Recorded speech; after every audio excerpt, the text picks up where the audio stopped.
Hi guys, and welcome back to the channel. In today's video, we're going to do something a little bit different and look at a quick tip for Microsoft Word. Now say in work you are setting up a template document for people to use.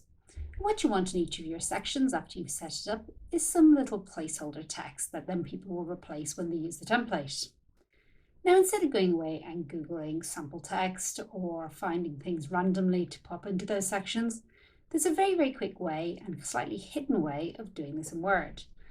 So there's two different commands that you should know. The first is typing equals RAND and then open and close the brackets, hit enter, and you'll see that it's just giving you some random placeholder text. Now if we undo that, there is a second thing that you can do with this. So you can put numbers in these brackets. So the first number, say we put 3 in here, is the number of paragraphs. And then we put a comma. And if we put the second number, it's the number of sentences that you want in each paragraph. We go to the end and hit enter.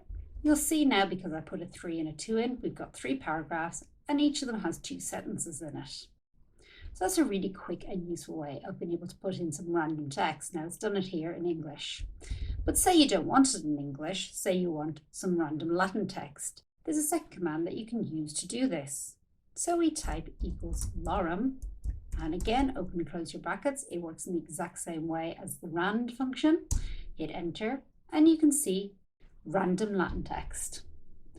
And if we undo again, in the exact same way as with RAND, we can put numbers in here. So say I want 5 paragraphs and I want 4 sentences in each. Go to the end and hit enter. You can see 5 paragraphs, 4 sentences in each, and it's just random Latin text. That's just a really quick little Word tip. Do you think that this tip might be useful? Also, do let me know if you'd like to see more tips for Word and PowerPoint as well as Excel, as I've got lots of tricks that I've learned working over the years. Remember that if you like this video, please do give it a thumbs up, and I look forward to seeing you again in a future video.